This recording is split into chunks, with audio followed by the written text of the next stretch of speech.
Mga master, okay lang bang? Huwag niyong skip ang mga ad sa aking mga video kung okay lang mga master. Salamat sa solid na suporta po. Yon, what's up mga masters? Nandito na naman tayo sa panibagong araw, panibagong kabanata na naman ang pagsasama-samahan natin ngayon guys.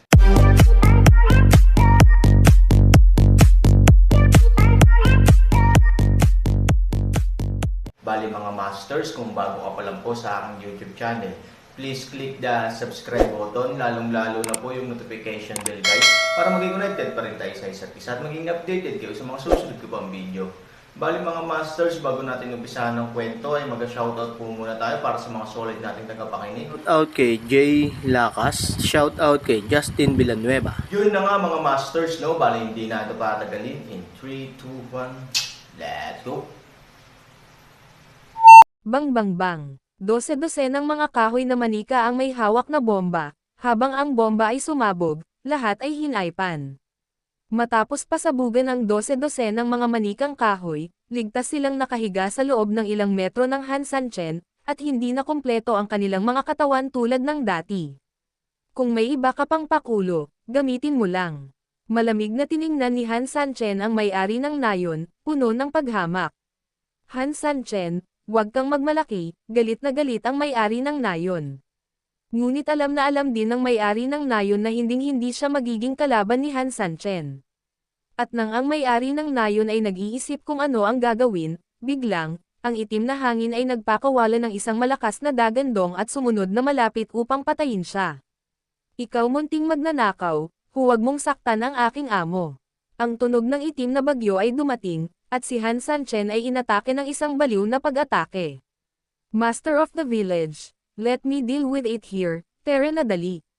Para sa Heifeng, ang katapatan ang unang prinsipyo, hindi siya maaaring maging kalaban ni Han Sanchen, ngunit hindi ito mahalaga, kahit na ipagsapalaran niya ang kanyang sariling buhay, dapat niyang protektahan ang kaligtasan ng kanyang may-ari ng nayon.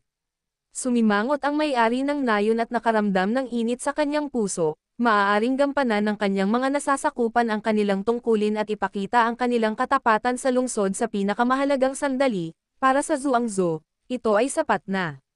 Hindi ako nagtiwala sa mga maling tao, at hindi ko itinaguyod ang mga taong ito ng walang kabuluhan. Gayunpaman, alam din ng may-ari ng nayon na sa lakas ng itim na hangin, talagang imposibleng pigilan ang Han Sanchen ng mag-isa. Saka, kahit na maantala mo ang oras, hindi sapat para makatakas ka ng ligtas, sa makatuwid, kung maabyutin muli ni Han Sanchen sa loob ng ilang dosenang segundo at pagkatapos ay bumalik sa desperado na sitwasyon ngayon, mas mabuting subukan ito ngayon, at si Heifeng ay nagsanib puwersa upang kabkuban at sugpuin sila, baka ito ay magtagal pa. Sa pag-iisip nito, nanlamig ang mukha ng may-ari ng asyenda, at direktang ginalaw niya ang kanyang kamay, ang mga manikang kahoy na bumagsak sa lupa at ganap na hindi gumagalaw ay biglang tumayong isa-isa. Kumpara sa mga hindi kumpleto na bangkay matapos bambahin ngayon lang, mabilis na inaayos ang kanilang mga katawan sa ngayon, ang mga sirang sugat na iyon, ang kanilang mga katawan ay lilito na parang kumunoy, at sila ay mabilis na maaayos mula sa iba pang mga buo na bahagi ng katawan. Hindi nagtagal, ang mga sugat sa katawan ay naayos, at ang malakunoy na kondisyon sa katawan ay nagsimulang huminto. Gayunpaman, ang mga sugat ay replenished mula sa kanilang mga katawan pagkatapos ng lahat, kaya ang kabuuang masa ng katawan ay hindi maaaring baguhin. Ngunit para masigurado ang integridad ng katawan, makikita mo sa mata na halatang mas maliit ang sukat nitong mga manikang kahoy kaysa dati. Gayunpaman, nagsimulang magbago ang kulay ng mga manikang kahoy. Mas madilim ang kulay nila kanina, mukhang napakasama, ngunit ngayon, ang buong katawan nila ay kumikinang na may mahinang gintong liwanag. Sa isang paraan, ang mga taong ito ay tulad ng isang grupo ng mga gintong manika. Tsaka hindi pa ito tapos, sumasailalim na sila sa physical separation. Ang isang manika ay maaaring bunutin mula sa likuran ng kaliwa at kanang kamay ng isa, at ang isang magkaparehong gintong manika ay maaaring bunutin ng bawat kamay, mabilis ding kinopya ng mga gintong manika ang mga galaw ng mga manika kanina lang. Kaya, 3 ang isinilang, 9 ang isinilang mula sa 3, at kung ito ay kinopya ng ganito, sa isang saglit lang, 12 ng manikang kahoy ang biglang naging daan-daan at libu-libong manikang kahoy. Nakatingin sa kanila, Halos lahat sila ay siksikan ng mga manikang gawa sa kahoy, dahil sa kakaiba nilang itsura at siksikan na pagtitipon, ang tingin lang sa kanila ay manhid na ang mga tao. Sa panig ni Han Sanchen, napakadaling pigilin ang itim na hangin. Sa isang kumpletong one-on-one na sitwasyon, ang antas ng agwat sa pagitan ng Heifeng at Han Sanchen ay halatang masyadong malaki. Sa pagharap sa pag-atake ni Han Sanchen, hindi ito nagawang pigilan ni Heifeng. Sa turn, ang kanyang pag-atake ay masyadong malakas para sa Han Sanchen. Ito ay kasing simple ng isang bata na naglalaro ng bahay. Hindi lang madaling umiwas at lumaban si Han Sanchen, ngunit kahit na mapaglaro siya at gustong direktang hampasin siya, hindi ito magiging mahirap. Sa ilalim ng gayong ganap na pagsupil, gaano man kasigla at determinadong Heifeng, ito ay magiging walang kabuluhan. Habang inilalabas ni Han Sanchen ang kanyang lakas, agad na tinamaan si Heifeng sa dibdib, at pagkatapos ay lumipad ng malakas ang kanyang katawan at tumama sa grupo ng mga kahoy na manika, bagamat bahagya siyang tumayo, wala na siyang kakayahan sa pakikipaglaban. Hindi siya pinansin ni Han Sanchen, sinulyapan lang niya ang mga makapal na kahoy na dal sa eksena. Nakasimangot si Han Sanchen. Hindi niya akalain na sa isang iglap lang ay napakaraming manikang kahoy ang biglang sumulpot sa kanyang paligid. Kung ito ay maantala ng ilang sandali, mag-iisip si Han Sanchen kung ang bakuran ay mapupuno ng mga manikang kahoy na ito. Medyo natuwa si Han Sanchen, sa lahat ng oras, ang mga huling boss na nakatagpo ko ay napakalakas na mga bagay, alinman sa mga espesyal na kasanayan o pisikal na mga talento na naiiba sa mga ordinaryong tao, ikaw ay medyo espesyal. Ang may-ari ng baryong nasa harapan niya ay payat ang katawan at hindi gaanong naiiba sa mga ordinaryong tao. Walang nakitang espesyal si Han Sanchen tungkol sa taong ito sa larangan ng martial arts. Ito ay talagang kakaiba. Ayon sa normal na mga pangyayari, ang mga boss sa likod ay dapat na theoretically maging mas makapangyarihan at nababago. Sa makatuwid, bago humarap si Han Sanchen sa may-ari ng nayon, naisip niya talaga na maaaring napakalakas ng may-ari ng nayon na ito, ang killing move. Pagkatapos ng lahat, mula sa isang lohikal na pagsusuri, mas karaniwan ang may-ari sa labas, mas malakas siya sa loob.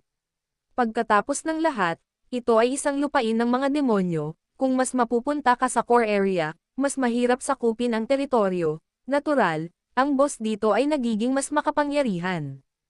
Kailangan mong umasa sa iyong lakas upang makakuha ng isang foothold dito. Kaya naman, talagang ikinagulat ni Han Sanchen ang sinabi ng may-ari ng nayon. Pinahiya mo ba ang may-ari ng nayon? Galit na galit ang may-ari ng nayon, bagamat hindi ito itinuro ng malinaw ni Han Sanchen, masasabi niyang nagulat si Han Sanchen na hindi siya kasing galing ng naunang grupo ng mga tao. Lahat ay may mukha, lalo pa ang isang taong nasa posisyon ng kapangyarihan tulad ng may-ari ng nayon. Sa totoo lang, hindi ko ito ibig sabihin, gayunpaman, kung sasabihin mo ito sa ganitong paraan, o naiintindihan ito sa ganitong paraan, kung gayon ito ang ibig kong sabihin. Naiinis na sabi ni Han Sanchen. Hindi siya natatakot na masaktan ang sinuman, syempre, kahit anong sabihin mo ay kung ano iyon, paano pa niya ipapaliwanag na hindi ko ginawa? Huwag kang magagalit ha. Paano kaya ito? Ikaw bastard, ang pag-asa sa sarili mong kakayahan para maging napakayabang ay sadyang kasuklam-suklam. Fuck me. Malamig na sigaw ng may-ari ng nayon, at sa sumunod na segundo, daan-daang libong maliliit na gintong lalaki ang direktang sumalakay sa Han Sanchen. Bahagyang umatras si Han Sanchen at tumingin sa mga kahoy na manika na nakapalibot sa kanila mula sa lahat ng direksyon. Alam na alam niya na tulad ng dati, imposibleng itago ito. Malakas lang ang tama niya. Gintong ilaw, na may malamig na boses at nanginginig ang kanyang mga paa, ang katawan ni Han Sanchen ay biglang sumabog sa gintong liwanag, nakaharap sa mga kahoy na manika na nagmamadaling pataas. Ang gininto ang liwanag ay lumikha ng isang proteksyon na kalasag na direktang tumakip sa buong katawan ni Han Sanchen sa loob. Bang bang bang. Libu-libong daan-daang kahoy na manika ang bumagsak sa gininto ang liwanag na kalasag, at sila ay biglang nahulog sa isang kompletong pagkapatas. Mukhang may kamalayan itong mga manikang kahoy, bagamat nakaharang ng gintong liwanag ang mga manikang kahoy sa harapan, hindi sila sumuko, diretso pa rin nilang idiniin ang kakaiba nilang mga kamay na kahoy. Pagkatapos nito, ang mga kahoy na manika sa likod nila ay mabilis na nakahanap ng puwang upang makapasok, at patuloy na umaatake laban sa gininto ang ilaw na kalasag. Tsaka, kahit puspos na ang naunang pag-atake at wala ng ibang lugar para mamagitin sila sa pag-atake, hinding-hindi titigil ang mga extrang wooden dolls na iyon. Sila ay direktang konektado sa mga kahoy na manika sa kanilang harapan, at sa isang iglap, ang kanilang libo-libo at daan-daang mga individual ay biglang naging isa. Dadada. Ang pag-atake sa Golden Light Shield ay napakalaki na mahirap itong suportahan ng ilang sandali, at malapit nang masira. Han Sanchen, ano ang dapat kong gawin ngayon? Galit na sigaw ng may-ari ng nayon kay Han Sanchen. Nang makita si Han Sanchen sa ganoong kahabag-habag na kalagayan, syempre sobrang nasasabik siya. Oo, kumpara sa ibang tao, ang mismong may-ari ng nayon ay alam din na ang kanyang personal na lakas ay hindi kasing husay ng maraming tao, ngunit ang pag-alam ay isang bagay, at kung siya ay kumbinsido o hindi ay iba. Bukod pa rito, para sa may-ari ng nayon, ang pamamahala at mga taong nasa matataas na posisyon ay hindi kinakailangang nakadepende sa personal na lakas, yan ang ginagawa ng taong walang ingat. Siya naman, siguradong hindi siya walang ingat na tao, siya ay isang makapangyarihang tao na may parehong utak at paglilinang. Sa makatuwid, sa harap ng mga pandiwang panlalait ni Han Sanchen, tiyak na hindi niya ito matiis, at sabik pa siyang patunayan ang kanyang sarili sa harap ni Han Sanchen. Gusto rin niyang patunayan ang sarili sa harap ng napakaraming mga nasasakupan niya, sapat na siyang napahiya sa pagtataksil ng kanyang mga nasasakupan. Pagkarinig sa sigaw ng kabilang partido, napangiti na lang ng masama si Han Sanchen, para sa akin, wala nang iba pa, basura ka pa rin. Ikaw, galit na talaga ang may-ari ng nayon hanggang mamatay. Hindi niya talaga matiis ang pinapahiya ng ganito. Ikaw ay basura. Gusto kitang sirain, galit na sigaw ng may-ari at ikan-away ang kamay. Biglang lumakas ang tindi ng lahat ng manikang kahoy at inatake ang Han Sanchen. Sa sandaling iyon, alam ni Han Sanchen na hindi na siya kayang suportahan ng kanyang lakas. Gayunpaman, wala siyang anumang intensyon na suportahan ang Golden Light Shield. Kung gusto mong umatake ng buong lakas, natural na yan ang pinakamaganda, ang hinihintay ko ngayon. Boom! Lubusang sumuko si Han Sanchen sa pag-atake, pinasiklab ang lahat ng lakas sa kanyang katawan, at direktang gumamit ng karahasan upang labanan ang karahasan. Ang kapangyarihan sa katawan ni Han Sanchen ay ganap na nag-apoy sa lahat, at ang buong Golden Light Shield ay direktang binago mula sa isang defensive function sa isang parang bomba na nakakasakit na sandata, ganap na sumabog ang totoong enerhiya sa katawan ni Han Sanchen. Boom! Tulad ng dati, sumabog ulit yung mga bagay na yon tapos lumipad. Palabas, sa pagkakataong ito, kung ikukumpara sa huling pagkakataon, halatang mas malaki ang lakas ng pagsabog, at mas marami rin ang mga kalaban, kaya't ang may-ari ng nayon ay nasugatan din ng malubha pagkatapos na sumabog. Hindi lamang ang backlash na dulot ng bigla ang pagkawala ng kapangyarihan, kundi pati na rin ang pinsalang dulot ng mga lumilipad na pag-atake matapos ang mga kahoy na manika na ito ay tinatangay ng hangin. Siyempre, naroon din ang natitirang kapangyarihan ng pagsabog, sa madaling salita, sa pagkakataong ito maging ang kanyang katawan ay lumipad pa atras ng ilang metro, at pagkatapos ay tumama ng malakas sa lupa, at isang subaw ng dugo ang bumulwak. Paano nangyari ito? Nahihirapang itinaas niya ang ulo niya at hindi makapaniwalang tumingin kay Han Sanchen. Ang kanyang mga mata ay puno ng ayaw at galit. Maaari siyang talunin ni Han Sanchen dahil alam niyang may puwang sa lakas, ngunit hindi niya matatanggap ang pagkatalo ng ganoon kabilis o kasimple. Siyempre, ang pinakamahalaga ay hindi niya matanggap na hindi niya sinaktan si Han Sanchen. Kung hindi nasaktan si Han Sanchen, hindi nito mabibigo ang puso ni Han Sanchen na minamaliit ang sarili, hindi siya kumbinsido at hindi payag na iwanan ito. Ang mga bagay mo na ito ay maaaring maging epektibo laban sa mga taong katulad mo sa paglilinang, kung tutusin, ang iyong mga panlilinlang ay napakasama at kakaiba. So, you are a very hard opponent at the same level, total matagal ka nang kinakalaban ng kalaban, at hindi ka nila personal na inaaway, kinakalaban lang nila itong mga wooden dolls mo. Pero nakakalungkot lang na ikaw at ako ay hindi magkapareho, kaya ang mga bagay na pinagmamalaki mo ay parang clown na bagay sa harap ko. Totoo ang sinabi ni Han Sanchen, sinadya niyang murahin ang kabilang partido, pero sinadya din niyang sabihin ang totoo. Ang may-ari ng nayon ay labis na nanlumo, hindi niya ito kayang kausapin, paano niya siya nakakausap? Kung kinausap niya ito, ibig sabihin wala talaga siyang kakayahan at talagang no match kay Han Sanchen.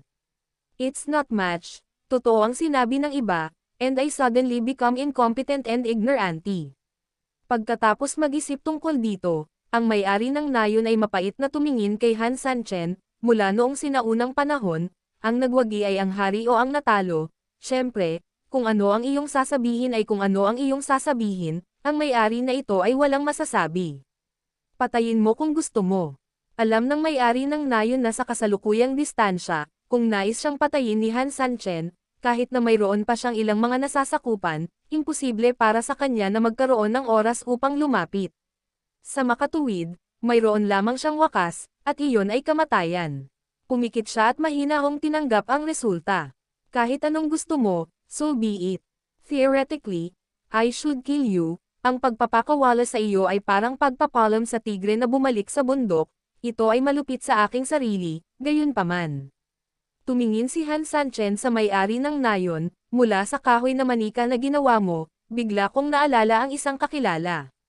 Mula sa unang pagkakataon na nakita kita, palagi kang nakamaskara para itago ang iyong mukha. Kaya naman, medyo na-curious ako kung ano ang hitsura ng iyong mukha sa ilalim ng maskara na ito.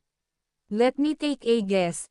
Tell me, is there a possibility that underneath your face, mukha ng kakilala? Malamig na ngumiti si Han Sanchen. Yun na nga mga masters, no? Bali panibagong kabanata na naman yung natapos natin ngayong gabi. Muli, maraming salamat po talaga sa walang sawang suporta po sa aking YouTube channel na talagang inaabangan nyo po ang bawat upload ko po. Bali mga masters, magkita-kita ulit po tayo bukas ng gabi at ngayon po ay magpapaalam po muna tayo. Bali mga masters, bye-bye!